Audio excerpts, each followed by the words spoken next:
for us. Yeah, check that motherfucker. Yeah, mic check, 1, 2, 1, 2. Break the light, are you ready?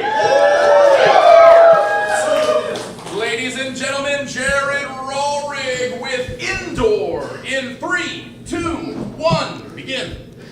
When I was 9 or 10 and I was forced to visit my father in his valley apartment, a terribly brown apartment with wall-to-wall shag and dried-out bees dead on the windowsills, and used car gazettes faded blue in the sunlight, and nothing to do but go up on the roof and stare through the valley smog and watch the clouds folding in on themselves like the Japanese futon he'd pull out for me, and the long sleepless night that awaited me and the night, promising ourselves not to ever come back to that apartment again because we owed it to ourselves and to the promise of a decent summer. This is how it was to stay the night at my father's place, pulled indoors, away from what you wanted out of life, which was a simple life so far, full of love for blood and guts and professional wrestling. My father seemed a permanent fixture in this place, a kind of broken-down divan with coffee-stained arms, dust and loose change rattling through his life. In other words, boredom to the core. And I was not the least bit interested in him. So when my mother, the one who had divorced him for reasons good enough not to clue me in on, told me she was dropping me off at the hospital to spend time with him, I felt the warm edges of my summer disappear. The hospital part sounded all right to me. There at least you could see things, beds with rickety wheels on them, and machines that beeped, and people who dropped dead left and right. A friend told me that when you die, poop gets everywhere. He'd watched his own uncle die in this way, showed us how his eyes had bulged out of the sockets, grabbing the tangled bed sheets until the priest laid a cross over his chest. I wondered if I was ever going to have the pleasure of seeing something like that happen. Is he dying? I asked my mom on the car ride to the hospital. She looked impatient. She was listening to Fleetwood Mac again. At the red light, she would run her pink fingernails through her perm and break off singing to answer me. What kind of question is that? Is he dying? She checked her plucked eyebrows in the mirror. Don't worry, your father's gonna be fine. She tapped at the steering wheel. We drove past the Wiener Schnitzel. They had sauerkraut there. Too bad, I thought. I was already expecting the worst. That the man would be fine. Too boring to have something actually interesting happen in his life.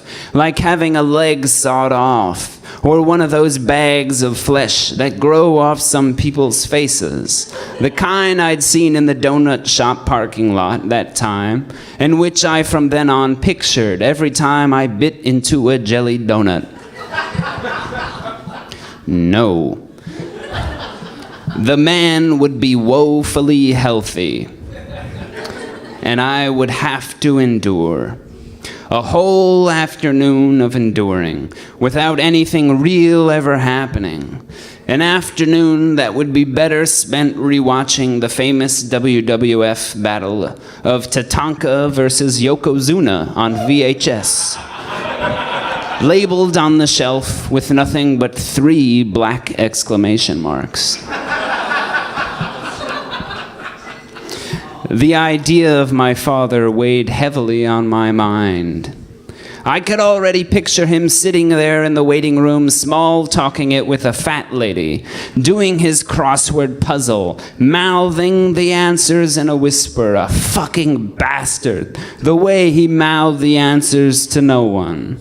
And then, as if the entire alphabet had fallen at his feet, just sit there doing nothing. A lump on a log, which is something I'd heard my mom say.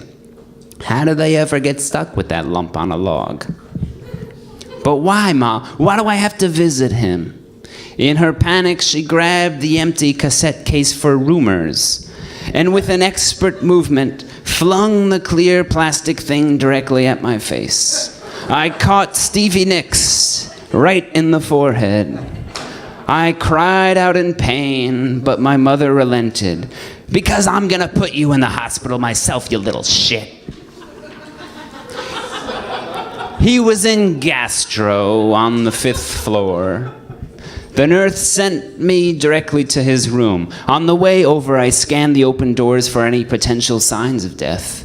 But most of the people I saw were tall and skinny and shiny and vertical. I sighed deeply as I walked down the squeaky hall, and once again when I turned the knob to his room. Once inside, the first thing I saw was his brown trench coat on the coat tree. That brown trench coat, the one that accompanied his every outfit, every combination and arrangement of his life, like a brown shadow of boredom, a fart that clung to his heels, conspiring to suck the life out of things, out of summer, out to swallow dreams. "Hi, boy," he said. He was lying on his side wearing a green hospital gown. The doctor was in the corner mumbling to himself, fussing with a monitor and a tube that he held carefully in his latexed hands. "You're just in time," he said. "Dr. Spinello's got a tube in me, and he's looking all around." Spinello looked at me once and nodded hello. He had sloping shoulders, a small wispy mustache, and eyes like a fly. I nodded back. "Have you ever witnessed a colonoscopy, son?" my dad asked. This sounded like something important, something one might see on the History Channel. The colonoscopy crisis of 1920. I was fairly aware that I had missed that episode.